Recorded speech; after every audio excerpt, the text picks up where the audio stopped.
ce qu'il a prévu.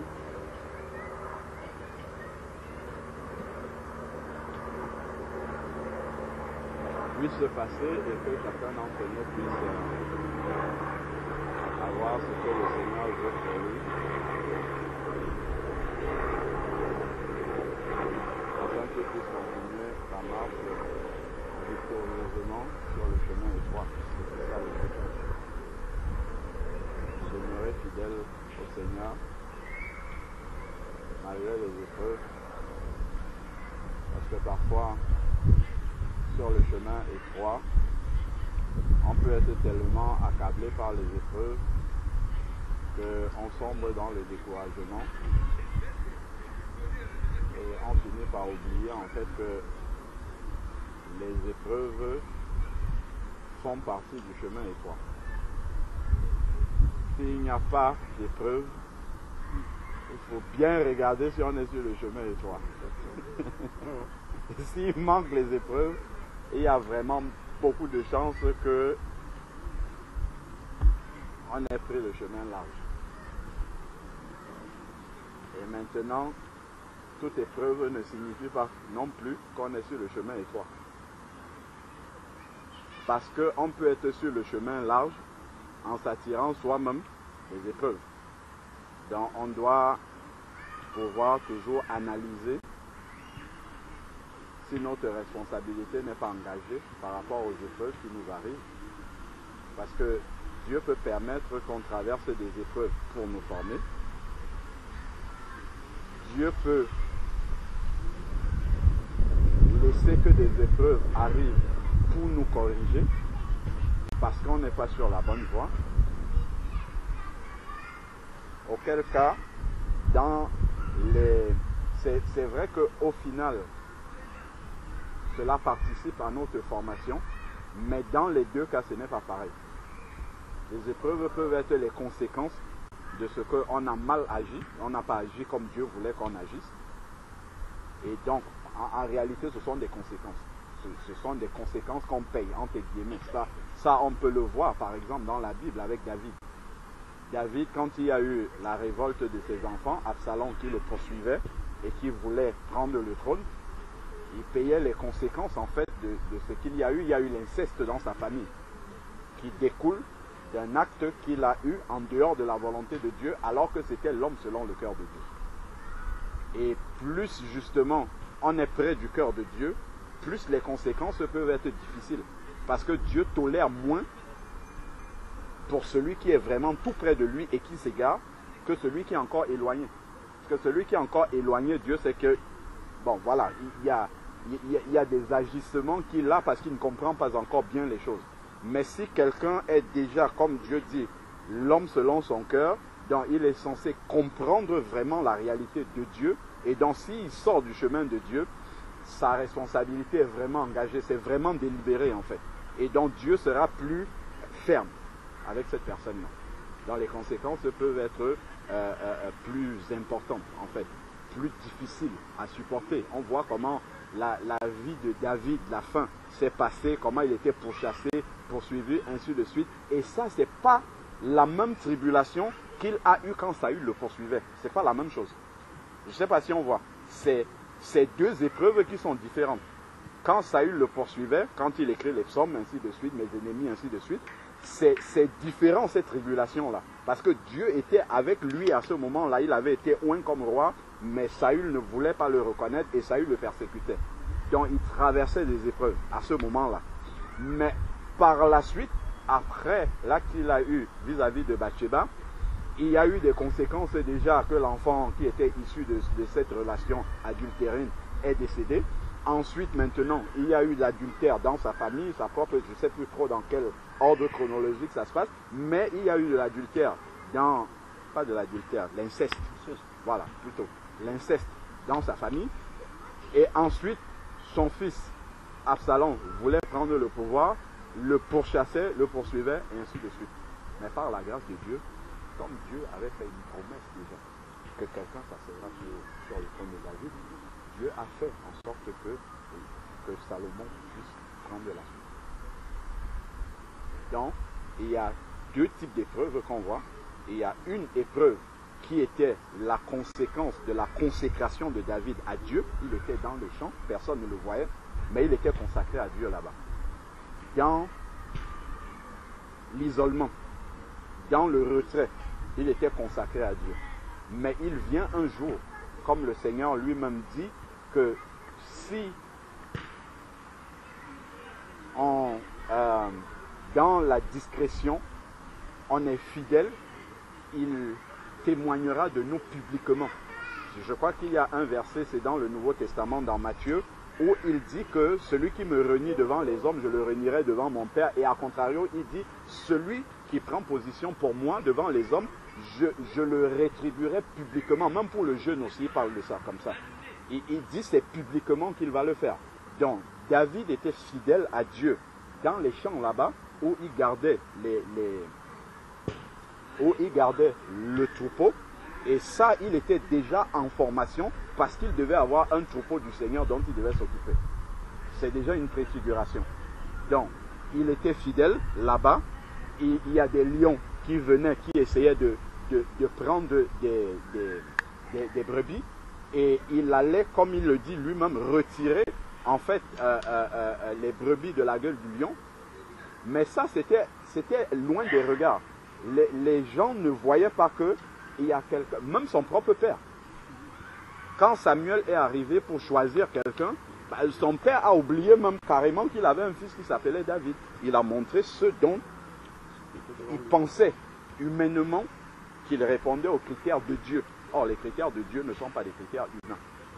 Donc, il a présenté ses fils.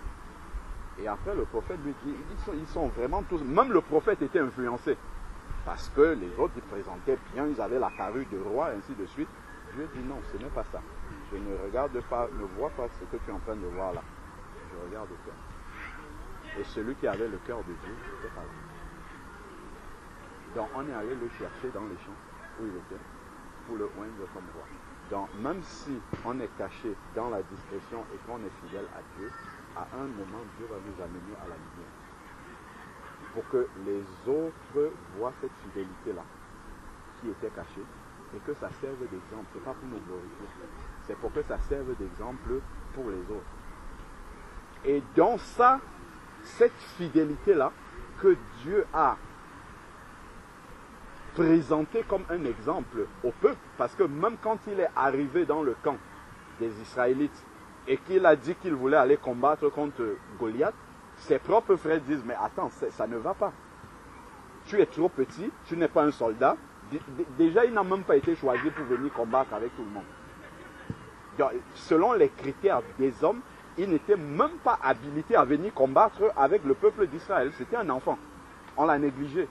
Or, les attributs, les caractéristiques, les armes, l'armure, le revêtement de Dieu n'est pas celui que les hommes discernent forcément. Mais Dieu l'avait formé. Et Dieu l'avait formé comme libérateur. Parce qu'il devait venir délivrer son peuple publiquement, devant tout le monde. Mais Dieu l'a formé en dehors, seul dans les champs. Et quand le moment est arrivé, il est venu. Mais dans ce moment de formation qu'il a eu avec Dieu, il y a une confiance qui s'est établie entre Dieu et lui. Et il avait pleinement confiance en Dieu, de telle manière que publiquement, il pouvait assumer Dieu. Voilà pourquoi Dieu le lui a rendu publiquement aussi. Il avait une intimité avec Dieu dans les champs là-bas, mais publiquement, il pouvait manifester cette confiance-là à Dieu. Et cette confiance-là se voit dans la manière dont il parle à Goliath. Il parle à Goliath en sanctifiant le nom de Dieu. Quel est cet incirconcis-là qui osait insulter le Dieu d'Israël? Alors que tout le camp israélite avait peur, parce qu'ils regardaient physiquement le monstre qui était là, devant eux, selon le langage humain, et personne n'imaginait qu'il puisse venir à bout de cette personne-là. Je parle de deux, je ne parle même pas de David, parce qu'ils regardaient à leur propre force. Ils comptaient sur eux-mêmes. Effectivement, en comptant sur eux-mêmes, il n'y avait personne qui pouvait arriver à bout de Goliath. Mais David est arrivé et il ne regarde pas la montagne qui est devant lui, mais il regarde à Dieu qui l'a envoyé. Parce qu'il a bâti une intimité avec ce Dieu-là. Et donc publiquement, il peut dire, toi tu viens contre moi avec des lances, des épées, et du matériel lourd, mais moi je viens contre toi au nom du Dieu des armées. Et il le confesse avec foi. Et publiquement, même Saül doutait, tous ses frères de chair doutaient, tout le monde doutait parce que humainement ce n'était pas possible, mais le combat n'était pas humain, le combat était spirituel. C'est Dieu qui a pris la place et qui a combattu pour lui. Et publiquement maintenant, cette consécration en privé de David, Dieu va le mettre en lumière devant tout le monde et montrer, matérialiser que c'est lui qui l'a choisi. En fait, là, on est en train d'expliquer la première persécution que David a eue. La première épreuve, ce qui a déclenché l'épreuve dans sa vie. C'est sa fidélité qui a déclenché l'épreuve. Ça, c'est le premier type d'épreuve qu'on est amené à subir. La fidélité à Dieu peut déclencher les épreuves dans notre vie. Et ça va être différent lorsqu'on va voir qu'il a péché en allant chercher la femme d'Uri. Ce sont les deux types d'épreuves. Dans les deux cas, il a subi des épreuves, mais ce sont les deux types d'épreuves que nous sommes en train de voir et par lesquelles nous aussi nous sommes amenés à traverser ces deux types d'épreuves-là. Et c'est pourquoi, en fait, il faut toujours analyser ces épreuves-là pour voir est-ce que ma responsabilité est-elle engagée? Est-ce que j'ai agi selon Dieu et ça a déclenché cette persécution-là, comme David? Dans le premier cas, dans ce cas, Seigneur, comment est-ce qu'il faut que j'avance? Et la main du Seigneur sera toujours avec moi.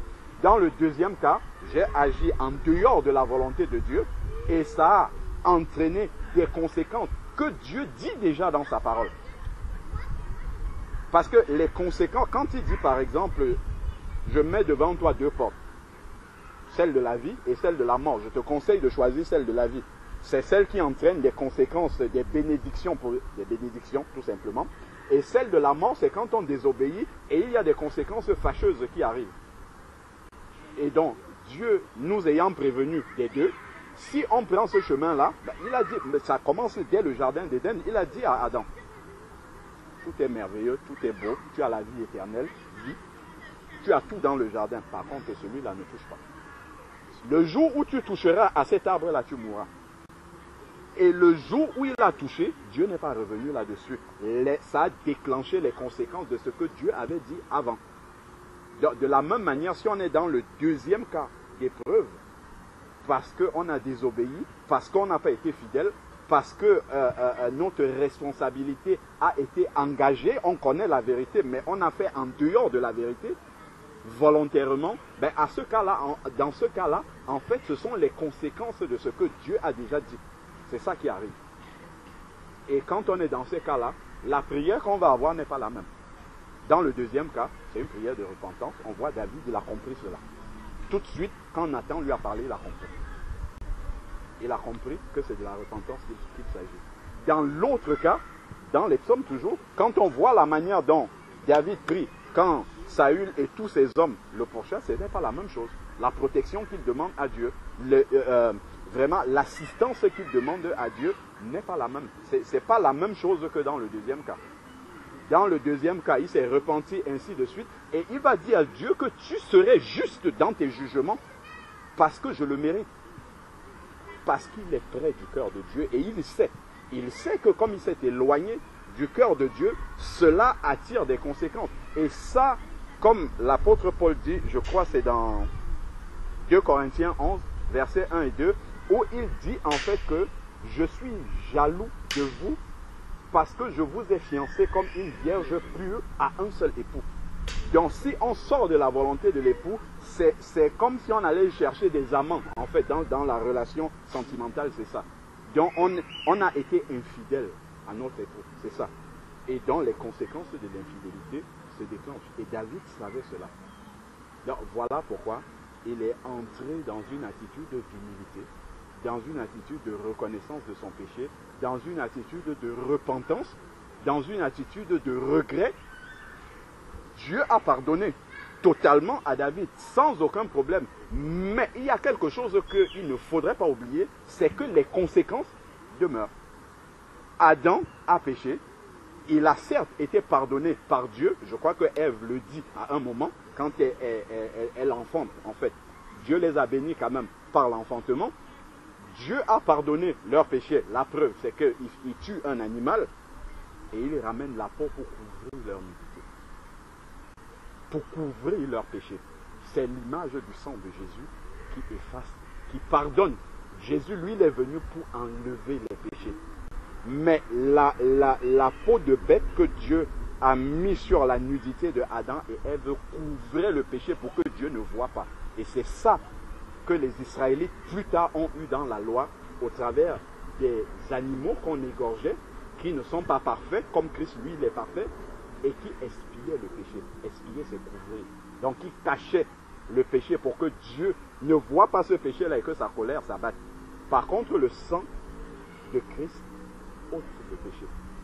Voilà pourquoi lorsque Jean-Baptiste a vu Jésus passer, il a dit voilà l'agneau de Dieu qui ôte le péché, qui enlève, pour que le péché n'existe plus.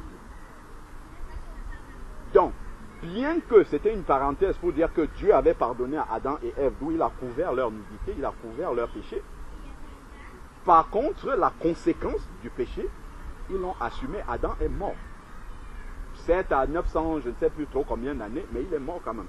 Parce que Dieu l'avait dit, et il a péché, il est mort, même si Dieu a pardonné. Donc, de la même manière, si Dieu a dit, si tu fais ça, voilà ce qui va t'arriver en tant que mon enfant, même s'il va pardonner le péché. C'est-à-dire que le jour où on va passer devant le tribunal de Christ, 2 Corinthiens 5, verset 10, nous passerons tous devant le tribunal de Christ pour répondre de ce que nous avons vécu dans notre corps actuel. Dieu ne va pas revenir avec ça. C'est ça que ça veut dire. C'est-à-dire qu'il ne va pas revenir lors du tribunal de Christ avec ces égarements-là. Si David avait à passer devant ce tribunal-là, Dieu ne lui redirait pas que, ben voilà, il y a eu un problème avec Bathsheba. C'est effacé, c'est pardonné. Par contre, les conséquences de ce que Dieu a dit par rapport à cet acte-là, tu vas le subir. Et la chair va en prendre un coup. Comme Adam, Dieu avait dit, le jour où tu mangeras, tu mourras. La mort physique a quand même atteint Adam. La mort spirituelle, Dieu a trouvé une solution en couvrant. Adam n'est pas mort spirituellement, par contre la mort physique, c'est là. À un moment donné, il est parti de la terre. Donc, effectivement, si on agit mal, si notre responsabilité est engagée, pas par ignorance, parce que Acte 17, verset 31 dit, Dieu, sans tenir compte des temps d'ignorance, appelle qu'on ait à se repentir. Si on était ignorant en péchant, ce n'est pas la même chose que quelqu'un qui connaît la vérité. Et c'est ça le problème de David. C'est pour cela que c'est sévère quand même, parce que quand on voit par quel cheminement David a terminé l'homme selon le cœur de Dieu, ça fait mal quand même. Ça fait mal. Un homme de Dieu, normalement, dont Dieu donne témoignage, c'est pas en fuyant le trône comme ça qu'il doit finir. Il doit finir rassasié de jour, en gloire, ainsi de suite. Mais comme il y a eu un écart, comme il est sorti de la volonté de Dieu, à un moment, la conséquence est là. Bon, si Dieu a fait ça, envers celui qu'il appelle l'homme selon son cœur, ben, nous aussi, on ne va pas échapper à cela. Si, connaissant la vérité, on sort de la volonté de Dieu volontairement, à ce moment-là, on peut entrer dans des épreuves, on peut entrer dans des tribulations qui sont occasionnées par notre désobéissance. Et dans ce cas de figure, il faut savoir comment prier à Dieu. En regardant les prières de David, en regardant les deux attitudes qu'il a eues, parce qu'il avait cette sensibilité-là, de par sa proximité à Dieu. L'homme selon le cœur de Dieu, c'est quelqu'un qui est proche du cœur de Dieu. Donc, qui comprend la volonté de Dieu. Et en regardant la manière dont David a réagi dans les deux cas, on va comprendre en fait, quand je me trouve dans cet enchaînement, cet engrenage de situations qui arrivent, je m'arrête. Seigneur, j'analyse. Seigneur, est-ce qu'il y a un problème? Est-ce que j'ai fait ça mal? Est-ce que volontairement je suis sorti de ta volonté? Ou est-ce que tu veux m'enseigner quelque chose que je n'ai pas encore compris? Auquel cas, Seigneur, donne-moi de réagir de la bonne façon, de manière à pouvoir ne pas passer à côté de ce que tu veux m'enseigner, de sortir de cette épreuve-là, ayant capitalisé, ayant gagné, ayant gardé ce que tu as voulu me communiquer au travers de cette épreuve.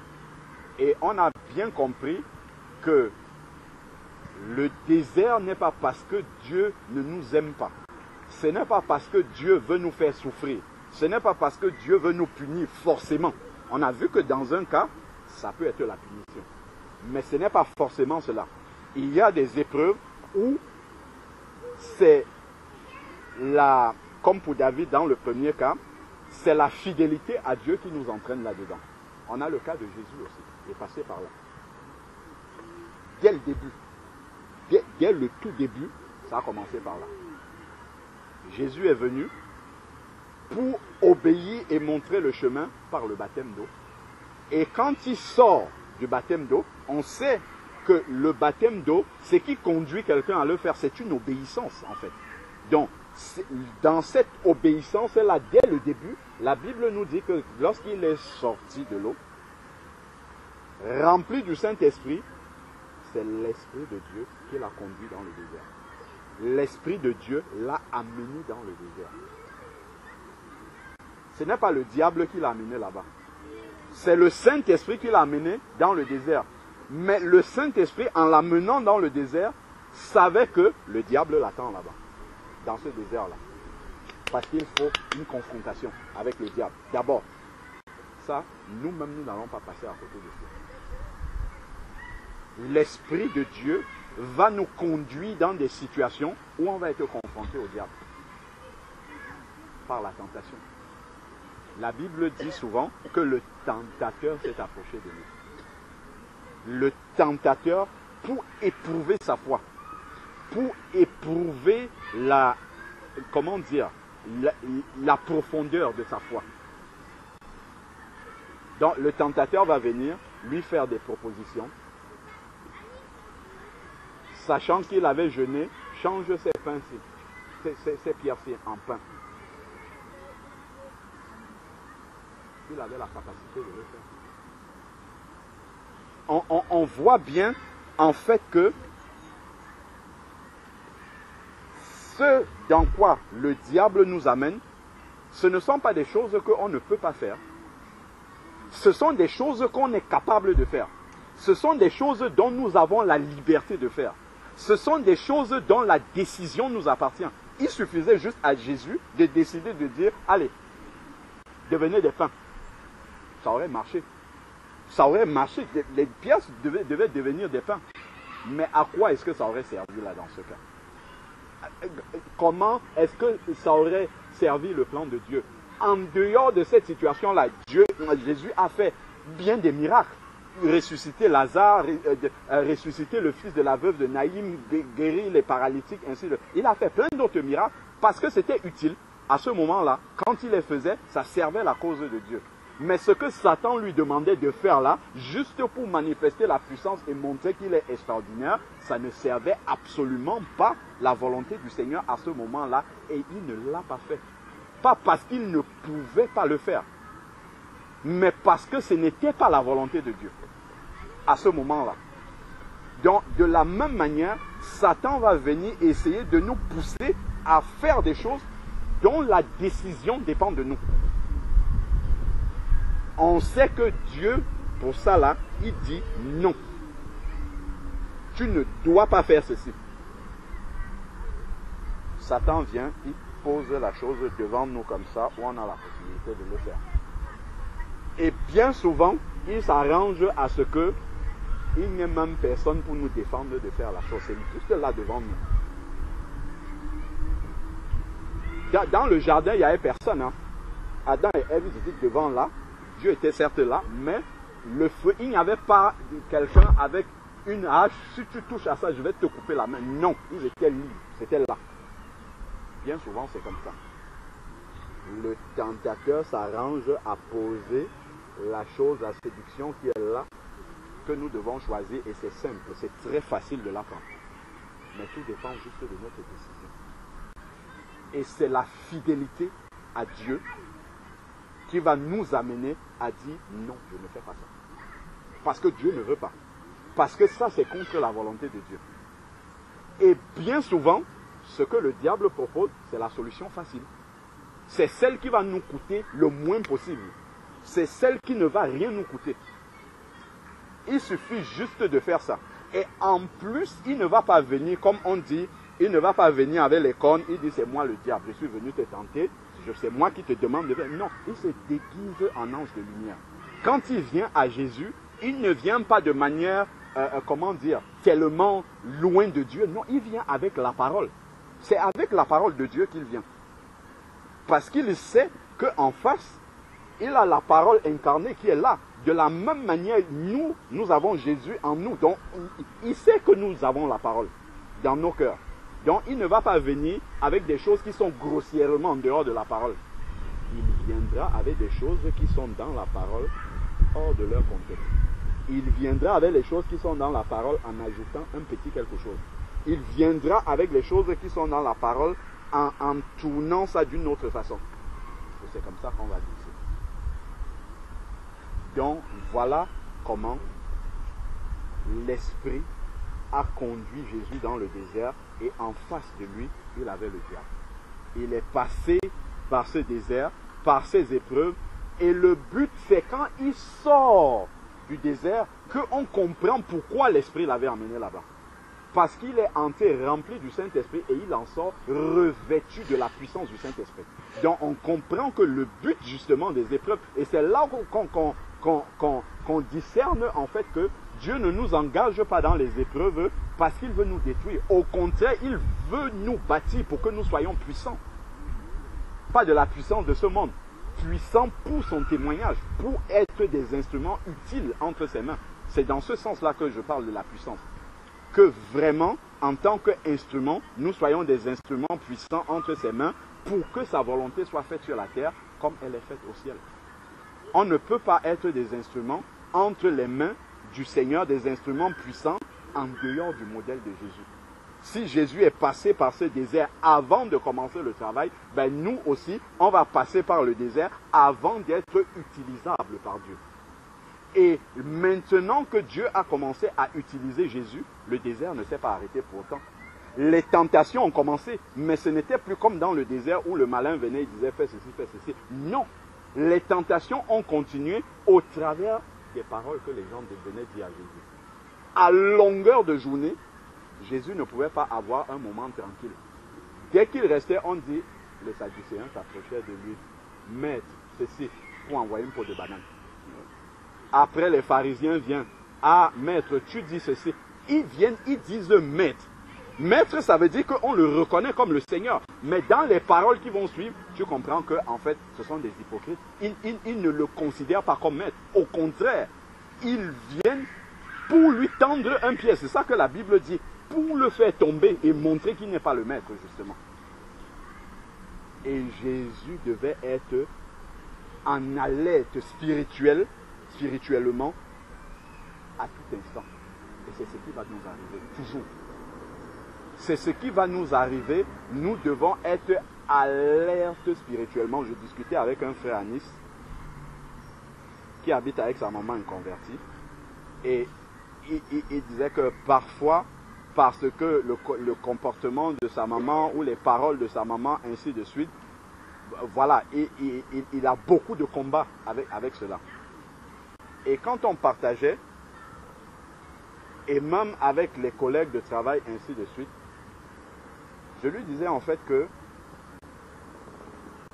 Dieu sonde les cœurs et les reins. Donc Dieu sait ce que nous pensons. Il sait qu'est-ce qu'il y a à l'intérieur de nous. Par contre, le diable ne sait pas. Le diable ne sait pas ce que nous pensons. Il ne sait pas ce qu'on a dans le cœur. Mais pour arriver à déceler ce qu'il y a dans le cœur, il va utiliser une ruse pour qu'on révèle ce qu'il y a dans le cœur. Il connaît la parole. Il sait qu'il est écrit que c'est de l'abondance du cœur que la bouche parle. Donc il va amener notre bouche à parler pour que la bouche révèle ce qu'il y a dans le cœur. Et quand il saura maintenant au travers de ce qu'on a dit, ce qu'il y a dans le cœur, là maintenant, il sait si c'est le bon moment de frapper ou pas. Donc quand un païen, une personne inconvertie, même proche de nous, va venir nous dire une parole. C'est comme les Sadducéens qui s'approchaient de Jésus et qui disaient des paroles pour prendre des pots de banane. Mais comme Jésus était connecté, il ne répondait pas en désordre. Quelqu'un peut venir te poser une question, c'est juste pour que tu répondes d'une certaine façon. Et quand tu vas répondre, en fait, cette personne-là n'appartient pas à Dieu, donc utilisable par le malin. Même quelqu'un qui appartient à Dieu, Pierre a dit à Jésus, ne plaise, tu n'iras pas à Jérusalem. Jésus dit, arrière de moi Satan. C'est un disciple qui a parlé comme ça.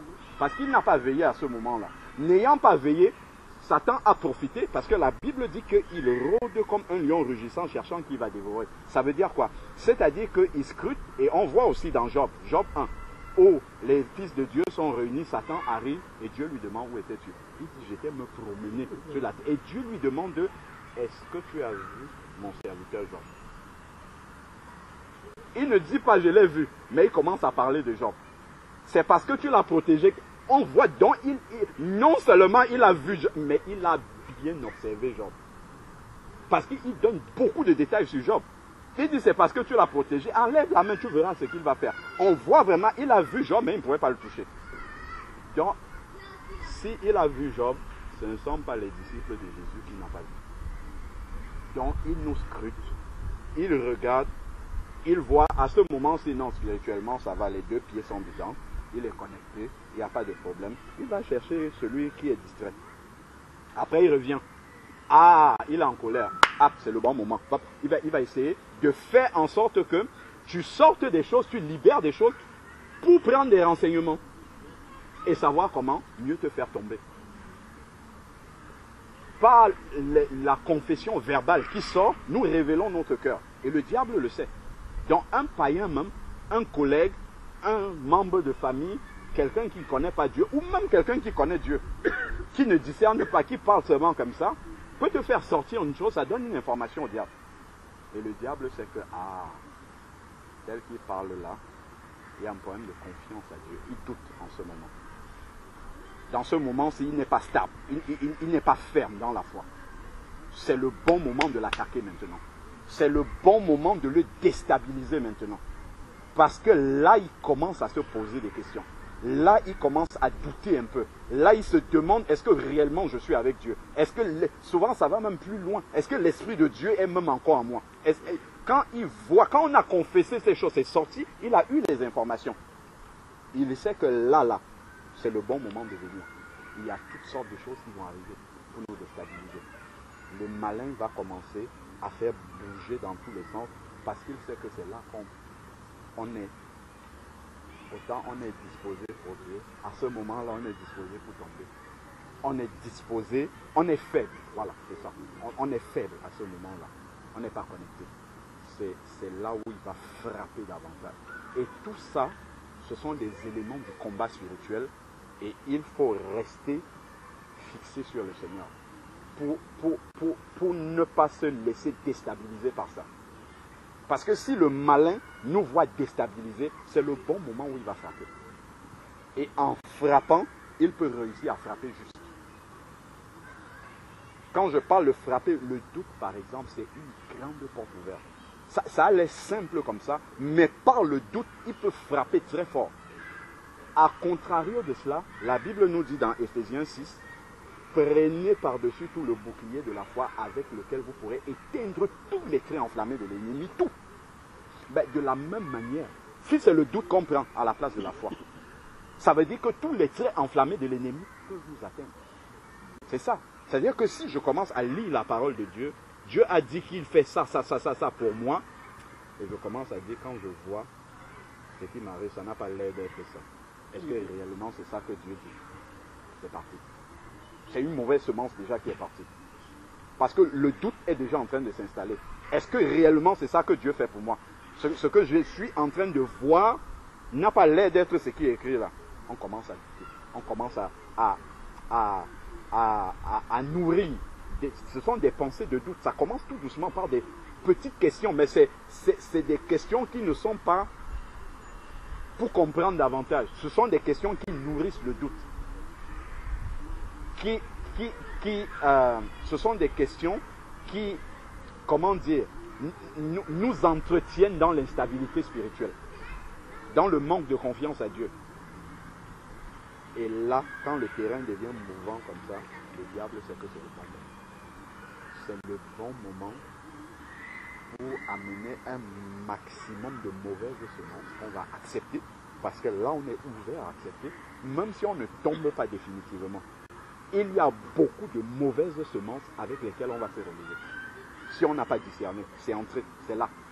Et à un moment donné, plus loin devant, on va voir comment ces semences-là vont commencer à agir. On va se dire, mais c'est à quel moment que j'ai pris ça? Mais c'est parce que à un moment donné, j'ai ouvert la porte. J'ai laissé une séduction entrer dans mon cœur. J'ai laissé le diable me faire croire quelque chose que Dieu n'a pas dit. Que Dieu n'a pas dit de moi en tant que son enfant. Donc ça, c'est le cas du désert positif, entre guillemets, qu'on va dire, avec les tribulations qui peuvent se passer quand on est dans le désert. Après, maintenant, quand c'est l'autre cas où on a péché, où on est sorti de la volonté de Dieu, dans ce deuxième cas, Jésus, lui, n'a pas été dans ce cas-là. Par contre, David, qui est un homme, a été dans ce cas-là. Et on voit comment il est revenu à Dieu. Dieu l'a même restauré. On a vu Salomon, c'est le fils de cette femme-là, ainsi de suite. Dieu l'a restauré, c'est la preuve que Dieu a pardonné le péché. Ça prend de la conséquence. Oui. Dieu est souverain par rapport à ça. Dieu va pardonner le péché. Dans ce sens que tu ne vas pas être perdu. Ça, Dieu, parce que Dieu dit qu'il pardonne. Il est fidèle et juste pour pardonner celui qui se repent. 1 Jean 1, verset 9. Donc, tu ne vas pas perdre ton salut, ainsi de suite.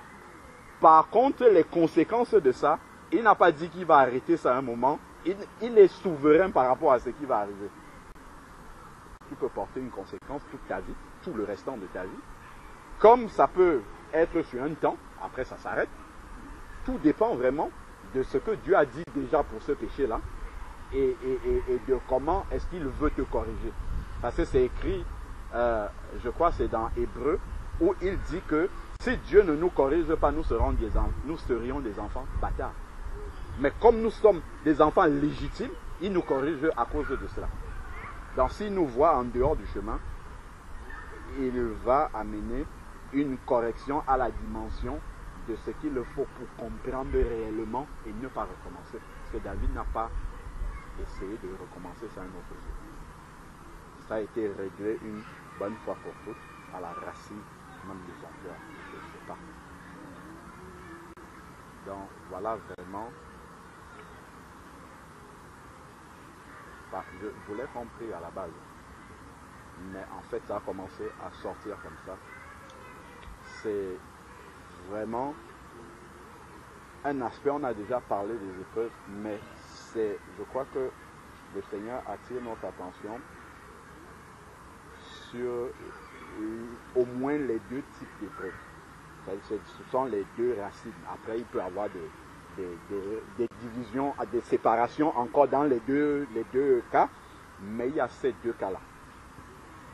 Il y a des épreuves qui ont pour source notre fidélité à Dieu. Alors ça déclenche les épreuves. Celui qui veut vivre simplement sera persécuté. Après maintenant, il y a des épreuves qui arrivent parce qu'on a désobéi. Par contre, nous pouvons être avec des païens qui ont fait exactement la même chose que nous et qui ne subissent aucune conséquence.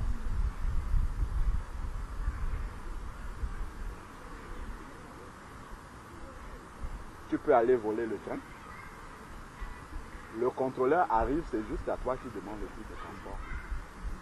Tu es avec un collègue païen, un ami païen, qui n'a pas le titre de transport comme toi. Mais le contrôleur vient, c'est toi qui prends, lui il est là, il rien, sans aucun problème. Dans ton cœur, tu vas dire, pourquoi moi? En fait, tu as oublié que la Bible dit dans Romains 13 que Dieu a mis le gouvernement, c'est pour toi qu'il l'a mis. C'est pour t'aider à obéir à Dieu. Parce que s'il te laisse, tu vas continuer comme ça en pensant que bon, c'est normal, ah oui, on ne m'a pas arrêté. Alors que Dieu t'a vu. Dieu a vu que Donc, Dieu le permet pour que tu saches qu'il t'a vu. En réalité, c'est ça que Dieu lui veut. Il veut que tu saches qu'il voit ce que tu es en train de faire. Et donc, en fait, il est en train de te mettre un warning pour que tu comprennes que, en fait, même si les hommes ne t'ont pas vu, Dieu, il a vu ce que tu as fait. Et qu'il ne veut pas que son enfant fasse ça. C'est pour cette raison-là que l'Esprit de Dieu, dans un premier temps, peut-être on ne va pas t'arrêter. Je prends un exemple, je dis bien peut-être, hein, c'est juste pour nous permettre de bien comprendre un peu comment Dieu travaille avec ses enfants. Dans un premier temps, tu es dans un groupe, ça va passer comme tout le monde, mais l'Esprit de Dieu va t'alerter. Quand tu vas rester seul, tu sentiras cette tristesse-là, où l'Esprit de Dieu va te ramener cette chose-là en mémoire. Voilà, tu n'as pas bien agi. Ce n'est pas comme ça qu'un enfant de Dieu doit faire. Si tu balais ça du revers de la main en disant c'est pas important, même je ne suis pas seul à le faire, hein, justement, tu n'es pas comme tout le monde. Il y a l'Esprit de Dieu en toi et Dieu est jaloux de son esprit qui est en toi. C'est pour ça qu'il ne peut pas tolérer que, ayant ton esprit, que tu fasses comme tout le monde.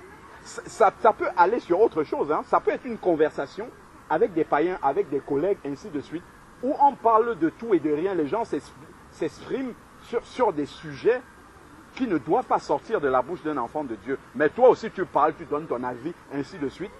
Ça va jusque-là. Dans un premier temps, quand tu vas sortir d'une telle discussion, tu sentiras comme s'il y a une tristesse parce que tu as participé à des choses qui ne sont pas saines. 1, 2, 3 fois. Et après, tu verras que ça va entraîner une conséquence. C'est-à-dire, par exemple, je ne sais pas, un exemple, si les collègues sont en train de mal parler du chef, par exemple, quelque chose comme ça, que toi aussi, ah oui, il est vraiment comme ça, ainsi de suite, tu es venu rajouter ton grain de sel 1, 2, 3 fois. Une fois, le chef va être au courant de ça. En fait, ça sera comme si c'est toi seul qui a dit ça. Ah, mais Bernadette dit souvent ça du chef. Tout le monde, ils seront comme innocentés et toi tu seras à la base. Tu vas dire, mais comment est-ce que... Mais on disait tout ça ici. Et là tu verras comment tout le monde va t'ignorer en fait. Tu vas rester seul au centre à affronter le chef avec cette situation-là. En fait, c'est Dieu qui a permis. Là, tu vas dire, oh, on me persécute au travail parce que je suis chrétien. Non, non, non. Là, on n'est pas en train de te persécuter parce que tu es chrétien. C'est que tu as fait, tu es sorti de la volonté de Dieu. Et Dieu est en train de t'éduquer pour que tu comprennes que tu es sorti de sa volonté. C'est-à-dire qu'en tant qu'enfant de Dieu, tu n'avais pas à faire ça. Et c'est pour cette raison-là que ces conséquences-là t'arrivent à toi précisément. Les autres, ils ne sont pas enfants de Dieu. Bon, voilà. Eux, ils ne savent même pas que c'est mal de faire ça. Un collègue n'est pas là. Tout le monde commence à parler sur son dos. Ça, c'est ce qu'on vit vraiment. Dès qu'une personne fait, ah oui, tu as vu, il était comment, ainsi de suite, abstiens-toi de dire quelque chose. Retiens-toi de dire quelque chose. Ce sont des petites choses. Hein. Et dans ces choses-là, quand je dis que Dieu permet que ça arrive, c'est parce qu'il laisse. Mais derrière, il y a le diable aussi qui te pousse à le faire. Et comment est-ce qu'il te pousse à le faire? C'est parce que tous les autres en parlent. C'est normal. Tout le monde fait ça. Il n'y a pas quelqu'un qui s'arrête et qui dit, bon, écoutez, hier on était assis avec lui, on mangeait. C'est pas normal que quand il n'est pas là qu'on parle de lui. Personne ne dit ça. Donc, c'est comme s'il y a un consensus de tout le monde qui est unanime que non, lui il est feignant, il est ainsi. Vraiment les mots mauvais qu'on ne doit pas dire. Et donc tu vas te retrouver. Je ne suis pas en train de dire que nous devons être injustes pour autant. Nous représentons aussi la lumière de Dieu. S'il y a quelque chose, il dit, ne participez pas aux œuvres infructueuses des ténèbres, mais au contraire, dénoncez-les. Si quelqu'un a mal agi, a fait quelque chose qui est mal dans son travail, s'il faut le dire, on le dit. Ça ne veut pas dire qu'il faut prendre le parti de ce... Non, ce n'est pas ce que ça veut dire. Parce que quand on parle de médisance, c'est dire du négatif en insistant, en abusant, en rajoutant pour condamner une personne. Là, on entre dans cette médisance-là. C'est de ça que je suis en train de parler. Mais si quelqu'un a fait quelque chose qui est mal, on a constaté que c'est mal, on va dire, voilà, c'est pas bien, et puis on va passer à autre chose. On ne va pas rester en alimentant en fait l'animosité par rapport à ça, c'est-à-dire en alimentant le mal. Et là, en fait, c'est là-dessus que Satan va nous pousser à agir. Il va nous pousser à agir comme les autres. Et si on n'a pas conscience à ce moment-là, que partout où je suis, je dois être alerte spirituellement, je suis une sentinelle de Dieu, je suis une lumière de Dieu là où je suis, en fait, je vais me faire envahir par les ténèbres. Normalement, dans la nature, si nous sommes dans une pièce sombre, même si on prend un petit objet, le plus petit possible, s'il est lumineux, il sera visible. Dans une pièce totalement sombre, il sera visible. Mais ce qui va nous arriver, c'est que parce que toute la pièce est sombre, la lumière qu'on avait va s'éteindre. Et toute la pièce va rester sombre. Alors qu'on était censé être la petite lumière, ce petit objet qui est d'abord lumineux. Il y a certes l'ombre, l'obscurité autour, mais cet objet-là brille sur lui-même, il est lumineux, et après sa lumière commence à se diffuser, jusqu'à ce que la pièce soit éclairée. C'est ça le but du Seigneur. Mais si à cause de l'ombre, parce que l'ombre est plus... C'est pas un nombre quantifiable, j'ai envie de dire plus nombreux. L'ombre est plus important, est plus épais que cette lumière-là, et que la lumière se laisse impressionner par l'ombre qui est autour, par les ténèbres qui sont autour, ben, les ténèbres vont éteindre la lumière, et il n'y aura plus de lumière. Alors que Dieu nous a mis pour être la lumière.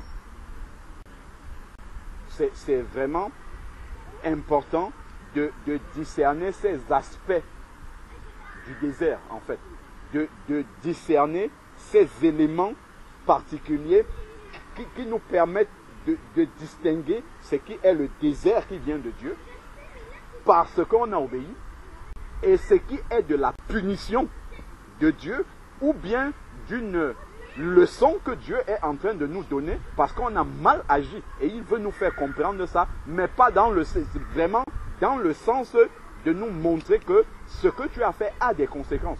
Pas seulement pour toi, mais pour le royaume complètement. Parce que partout où on prend position, on engage le royaume.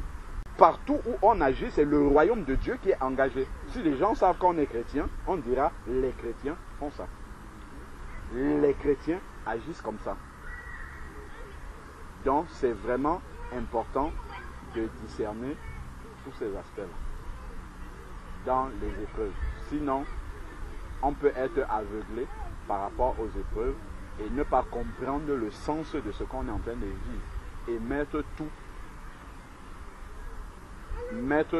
dans le panier du désert de manière générale, mais il y a plusieurs sens dans le désert qu'on traverse et ces sens-là partent de l'origine du problème, de ce qui a déclenché en fait. Et il faut discerner vraiment ce qui a déclenché l'entrée dans le désert. Le baptême de Jésus a déclenché l'entrée dans le désert. La prédication de Jésus, les miracles de Jésus, le fait que Jésus était un Israélite mais qui n'agissait pas comme eux, a déclenché la tribulation dans sa vie. Par contre, si quelqu'un d'autre s'est engagé en dehors de la volonté de Dieu et que ça déclenche la tribulation dans sa vie, il faut bien en être conscient également. Et savoir comment en sortir. Amen. Là, on va donc prier comme c'était normalement ce qu'on devait faire. Seigneur éternel, Dieu Tout-Puissant, nous voulons vraiment te dire merci parce que tu nous as encore réunis ce jour. Seigneur Père, nous voulons vraiment te témoigner notre reconnaissance parce que tu es fidèle. Tu ne veux pas que nous puissions marcher comme des aveugles, Seigneur Père.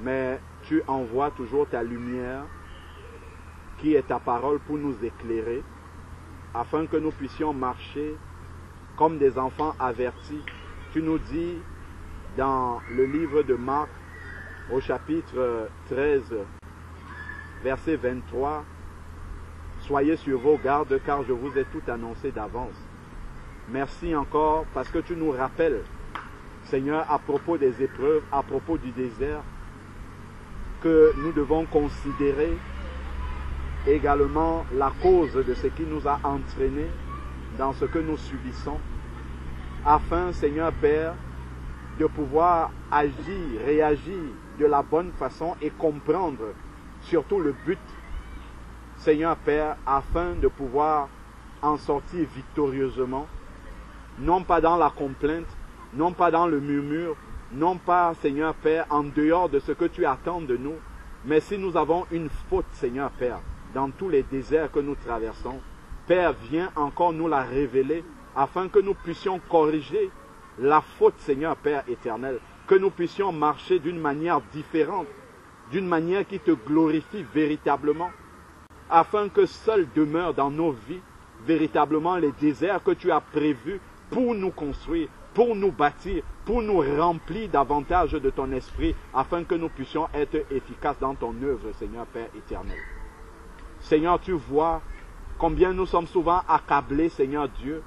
Nous croulons tellement sous les épreuves, Père, que parfois nous ne discernions même plus, Seigneur Père. Nous ne nous posons même plus les bonnes questions. Nous mettons tout, Seigneur Père, dans le même panier. Père, merci encore parce que tu attires notre attention, Seigneur Père, afin que notre discernement puisse être aiguisé, Seigneur. Que notre discernement, Seigneur Père, puisse être affûté, Seigneur Père, pour comprendre, Seigneur Dieu, ce que tu es en train de faire dans nos vies au travers de tout ce que nous vivons, Seigneur Père. Donne-nous de ne pas être des lampes éteintes, Seigneur Dieu, mais d'être des lampes lumineuses qui éclairont non pas sous le boisseau, mais posées sur la table, Seigneur Père. Donne-nous dans tous les milieux où tu nous envoies, Seigneur Père, de ne pas oublier que nous sommes des sentinelles entre tes mains. Père, donne-nous de ne pas être des sentinelles seulement au milieu de l'Église, Seigneur Père, car l'Église est déjà éclairée. Donne-nous plutôt d'être véritablement sensibles, Seigneur Dieu, à ce rôle que tu nous as donné partout où nous sommes au milieu des païens, Seigneur Père. Afin que véritablement ton œuvre, ta lumière puisse resplendir partout. Seigneur Dieu, donne-nous de ne pas cacher notre drapeau, de ne pas renier tes valeurs, Seigneur Père, parce que nous sommes entourés de ténèbres. Au contraire, donne-nous, Seigneur Père, que notre lumière puisse briller au milieu de cette génération perverse, comme nous dit ta parole. Seigneur, viens encore augmenter en nous la sensibilité au Saint-Esprit, Père, afin que nous ne nous abandonnions pas, parce que les ténèbres sont épaisses autour de nous, afin que nous demeurions toujours alertes, Seigneur Père, que nos paroles ne soient pas nombreuses, Seigneur Père, à dire des choses qui sont en dehors de ta volonté, mais que nous soyons toujours vigilants sur les paroles que nous laissons sortir, car ces paroles peuvent être utilisées contre nous dans le combat spirituel par l'ennemi. Seigneur Dieu Tout-Puissant, donne-nous d'être des véritables instruments réveillés spirituellement à tout moment, Seigneur Père. Merci encore parce que tu es fidèle et que tu viens toujours nous alerter et que tu viens toujours nous avertir et que tu viens toujours nous sensibiliser et que tu viens toujours nous éclairer, Seigneur Père, afin que nous puissions être véritablement dans le plan que tu as prévu pour chacun d'entre nous. Seigneur Dieu, tu connais ce que vit chacun ici.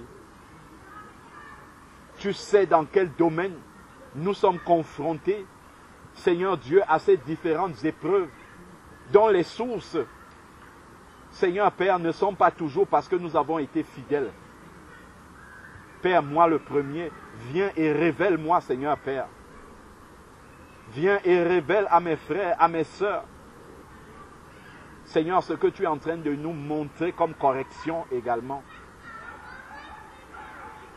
Seigneur, afin que nous puissions progresser, que nous puissions avancer, que nous ne restions pas à la touche, que nous ne traînions pas le pied, Seigneur Père, mais que nous croissions comme tu as prévu que nous puissions croître, Seigneur Père. Viens encore émonder en nous, Seigneur Père, ce qui n'est pas de toi, pour que nous produisons du fruit en abondance, comme nous dit ta parole. Que tout sarment qui produit du fruit, tu l'émondes afin qu'il produise encore plus de fruits. Père, nous voulons être ces sarments-là, Seigneur Père, afin que lorsque tu viendras, que nous ne soyons pas, Seigneur Dieu, comme cet arbre où tu allais chercher du fruit et il n'avait pas produit de fruit, tu as ordonné qu'il sèche et il a séché pour ne plus produire du fruit pour le restant de son existence. Père, nous te prions que nous puissions être ces arbres, plantés, Seigneur Père, au bord de l'eau, l'eau qui représente ta parole, irriguée, Seigneur Dieu Tout-Puissant, par cette eau de ta parole, et qui fait en sorte que nous puissions produire du fruit en abondance, du fruit de qualité, du fruit qui demeure jusque dans la vie éternelle, Seigneur Père éternel. Que lorsque tu viendras, que les fruits que tu prendras, Seigneur Père, sur l'arbre que nous sommes, soient des fruits agréables, Seigneur Dieu. Soient des fruits véritablement formés, Seigneur Dieu, au travers d'une marche fidèle avec toi. Père, nous te bénissons encore. Donne-nous de demeurer toujours à tes pieds et de recevoir toujours les instructions qui viennent du trône de ta grâce pour marcher fidèlement comme tu l'as prévu, comme tu le veux, comme tu l'attends pour chacun d'entre nous. Père, que toute la gloire te revienne au nom de Jésus-Christ. Amen.